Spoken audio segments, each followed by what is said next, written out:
Good morning, students. Welcome to Class 6 Social Science. Today we are going to discuss Chapter 4 from Political Science. The chapter is Key Elements of a Democratic Government. So the chapter starts with a case study where we can see a girl named Maya Mailu from Johannesburg narrates the story of a boy named Hector Peterson from Soweto village. He was shot dead by the police because of apartheid. Apartheid means segregation or making difference between people because of their race or based on their races. So we can see that South Africa was occupied by British or English people, and the whites as well as many Indian people from our country also started to live there as laborers or as traders, and the black people, the aborigine or the native people were also there. So these two types, that means whites and the colored, this was the difference between the people. So the rest of the people other than the whites were treated as animals or even below than animals. We can see that there were separate hospitals and separate ambulance and even separate trains and buses. So especially when we take the case of bus stops, even the bus stops were also different for the white as well as for the colored people. Non-whites were not allowed to vote, and the best part of the country's land was taken by the white, and the worst land or even the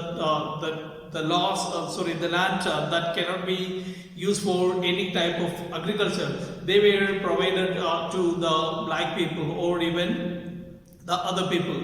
We can see that actually the incident happened when Hector Peterson along with his friends fought for teaching their mother tongue in the school. Actually their mother tongue was Zulu, so they wanted to teach Zulu in their school. But at the same time, most of the schools were run by and organized by the whites, and only the whites were allowed to vote, and they were able to form the government. The rest of the people of the country, that means 80% or 85% of the total population of the country, they were not given the votes and they did not have any right to participate in government. So then we can see that the condition of the country was really worse, and the language taught in the schools were also English. So since their mother tongue was not taught, Hector Peterson as well as his friends had to fight for reinstating this language in their school. So one of their fight that happened on 16th June 1976, on the same day Hector Peterson was shot dead by the police. And the African National Congress, we can see that later on, African National Congress as well as its leader Nelson Mandela, they came up to support the issue, and finally by 1994 the country was able to make a democratic government over there. Till that time the government was not democratic.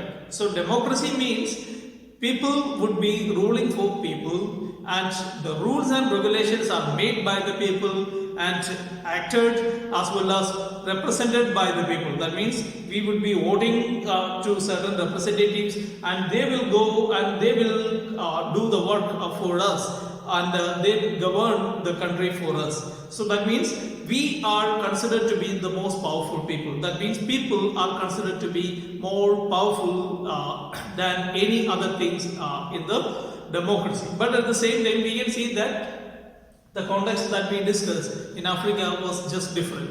So here comes the major elements of the democracy. What are the major elements of democracy? The first one we can see, it is called participation.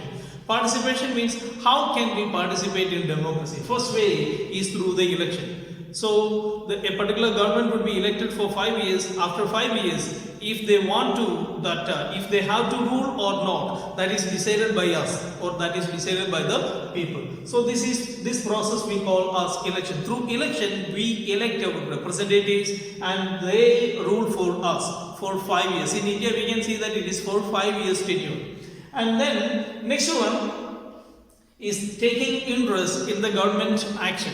So that means taking interest means voting the election, voting in election. People elect their representatives and they represent and they take decision for us. And finally, when the government is elected, by the time we can see that they just actually act for us or they rule for us. And by the time, if the government is not doing something wrong, or if the government is not doing something for us, or if the government is doing something wrong, then by the time it is our duty to take interest in the government and to protest and to oppose it.